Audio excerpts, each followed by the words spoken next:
Trevor Mason had just gotten his daughter Ava to bed when the knocking started. Not a polite tap, but urgent pounding that echoed through his small house. He checked the security camera on his phone. A young woman stood on his porch, soaked through, shivering in what looked like an evening dress. Her blonde hair was plastered to her face, and she kept glancing behind her into the darkness. Trevor's instincts screamed caution. He was a single father, alone with a 6-year-old daughter. Opening the door to a stranger at 9:30 on a stormy night was the kind of decision that ended badly in news reports. But the woman looked terrified, and the rain was coming down in sheets. He opened the door, keeping the chain lock engaged. "Please," the woman said immediately. "I need help. Someone's following me. I saw your lights and please." "Who's following you?" "I don't know. I was at a event downtown. I left to get some air, and these men started following me. I ran. I've been running for blocks. Please, I just need to call the police." Trevor studied her. She was young, maybe mid-20s. Her dress was expensive, he could tell that much. Her fear seemed genuine. "Where's your phone?" "I dropped my purse when I ran. Please, I know this is crazy, but I'm begging you." Trevor made a decision that would change everything. He unlatched the chain and opened the door. "Come inside. You can use my phone." The woman practically fell through the doorway. She was trembling, water dripping onto his floor, mascara running down her face. "Thank you. Thank you so much."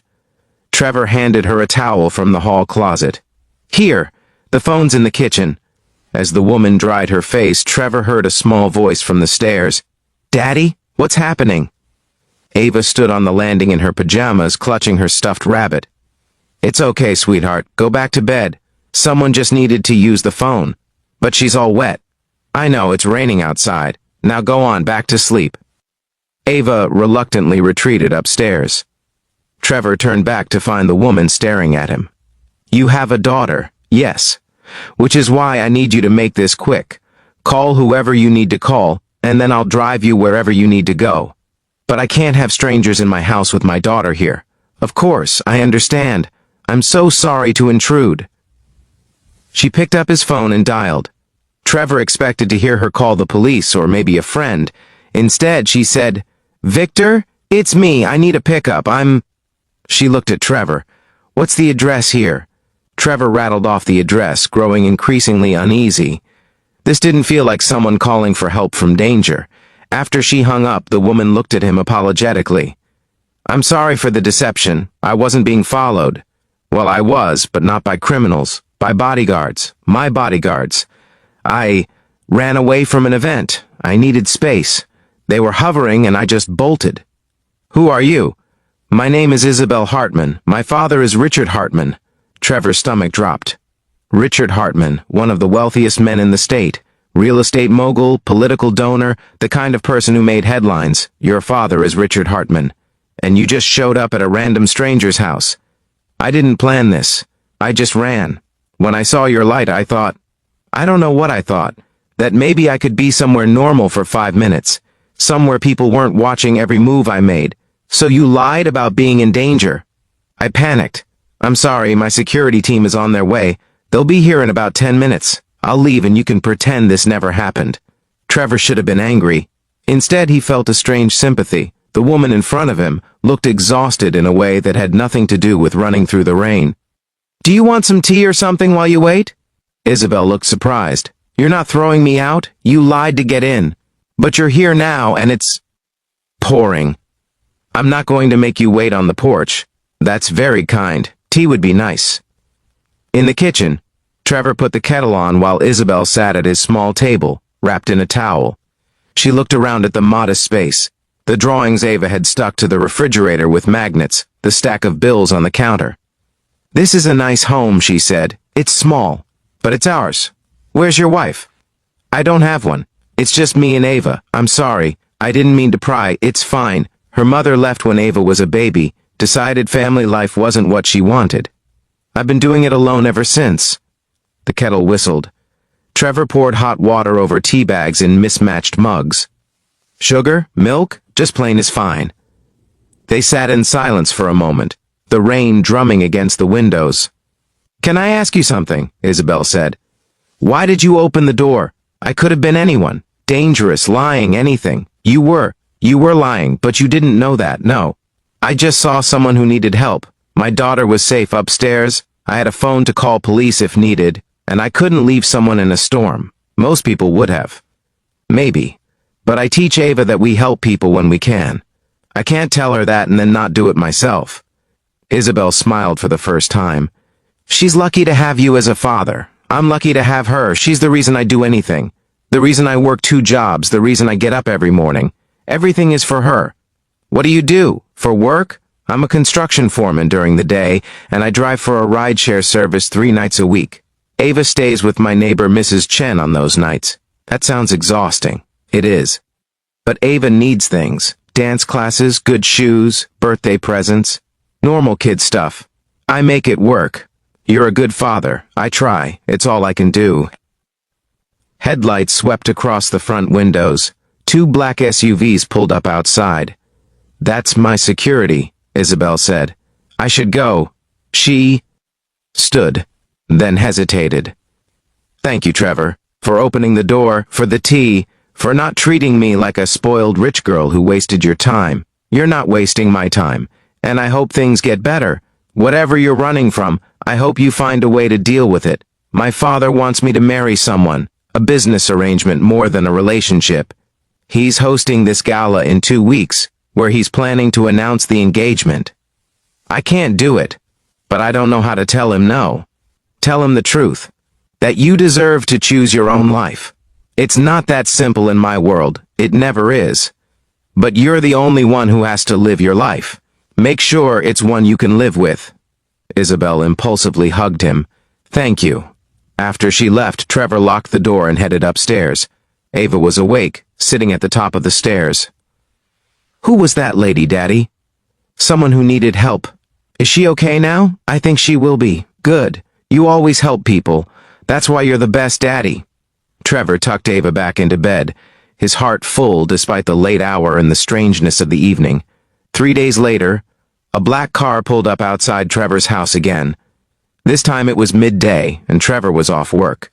A man in an expensive suit got out, along with 2 security personnel. Trevor recognized him from news reports, Richard Hartman himself. Trevor opened the door before the man could knock. Mr. Mason?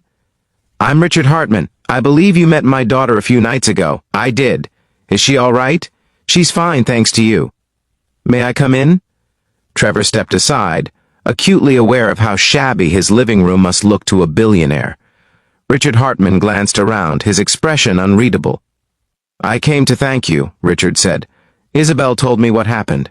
How you opened your door to a stranger in a storm. How you showed her kindness when you had every reason to be suspicious. I just gave her some tea and a place to dry off. You did more than that. You listened to her without judgment. You gave her advice about standing up for herself. That conversation changed her mind about something important. The engagement? She told you about that? She mentioned her father wanted her to marry someone she didn't love. Richard sat heavily on Trevor's worn couch. I've made a lot of mistakes as a father. I built an empire but forgot to build a relationship with my daughter. I pushed her toward a marriage that would benefit my business interests without asking what would benefit her happiness. It's not too late to change that. No, it's not. Isabel called off the engagement. She told me she deserves to choose her own path. She said a single father working 2 jobs taught her more about courage in 1 evening than I've taught her in 25 years. Trevor felt his face heat. I didn't teach her anything. I just listened. Sometimes that's exactly what people need. Richard pulled out his phone. I looked into you, Mr. Mason. I hope you don't mind. I wanted to know about the man my daughter trusted. That's a little invasive. It is, but I needed to know. You have an excellent work history, no criminal record, and every reference speaks highly of you. You're raising your daughter alone while working 60 hours a week. You volunteer at her school when you can. You're exactly the kind of person I wish I'd been when Isabel was young. Mr. Hartman, why are you here? Because my daughter asked me to help you. And because I want to do something right for once. I don't need charity. It's not charity, it's an investment. I'm opening a new construction division. High-end residential and commercial projects. I need someone to run it. Someone with your experience and integrity. The salary is 3 times what you're making now, with full benefits and reasonable hours.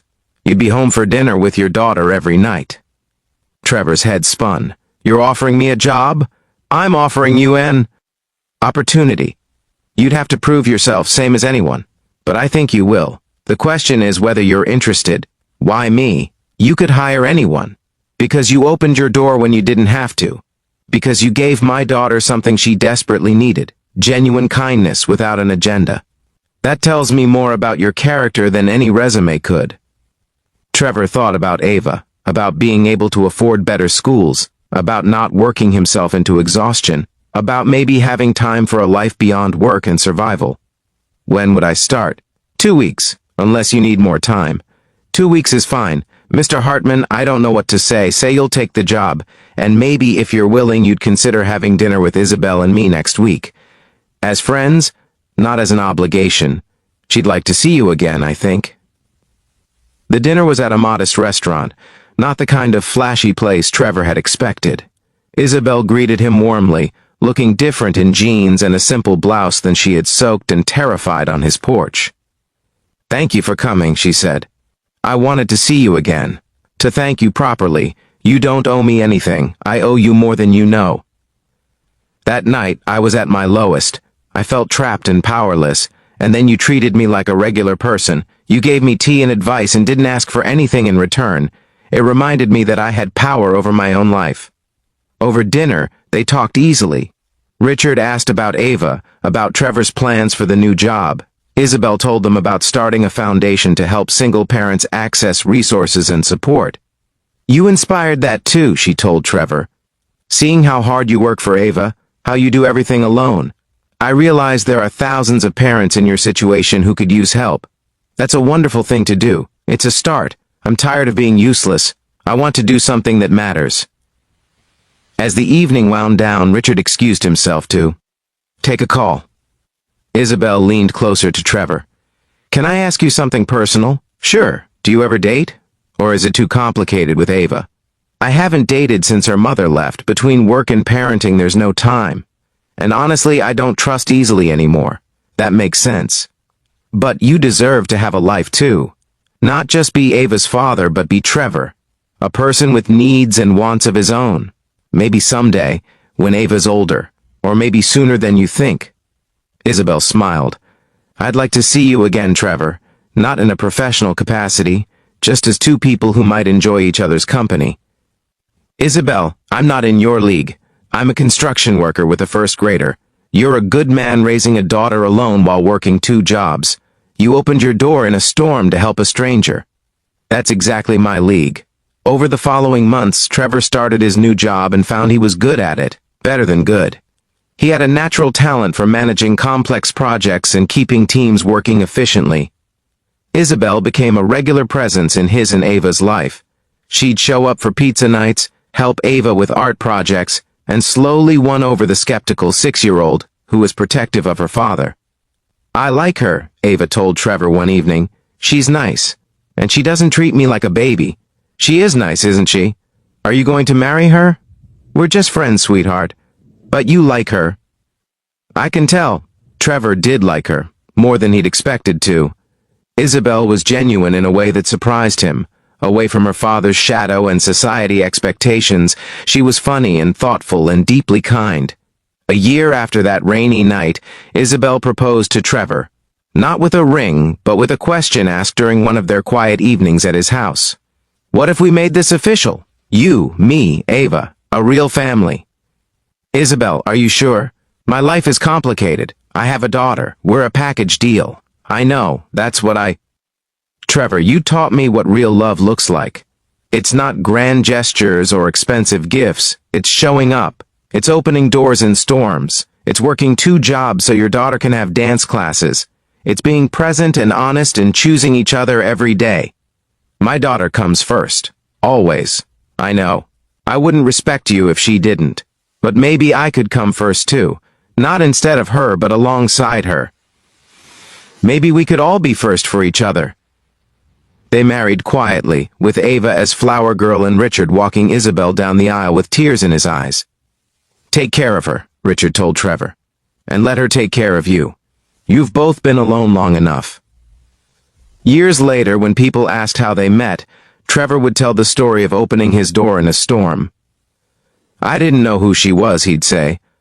I just saw someone who needed help. Turns out, we both did. She needed someone to see her as a person, not a name or a bank account. And I needed someone to remind me that I deserved a life beyond just survival. For Isabel, the lesson was different but equally profound. I spent my whole life surrounded by people who wanted something from me, she'd say. Money, access, connections. Trevor wanted nothing. He just offered kindness. That night in the storm, he gave me tea and towels and advice, expecting nothing in return. That's when I learned what real generosity looks like. And that's when I started, building the life I actually wanted, instead of the one everyone expected. The night Trevor opened his door, he thought he was just helping a stranger out of the rain. He didn't know he was protecting someone who would become family. He didn't know that one act of simple kindness would transform both their lives. But that's how it works sometimes. We open doors not knowing what's on the other side. We offer shelter without expecting reward. We choose compassion even when caution might be safer. And sometimes, impossibly, wonderfully, that choice changes everything. The end. If this story reminded you that simple kindness can transform lives in unexpected ways, please like, share, and subscribe for more tales about opening doors, taking chances, and finding family in surprising places. Comment below about a time you helped a stranger, or when someone's unexpected kindness changed your path. Your story might inspire someone else to open their own door when opportunity knocks.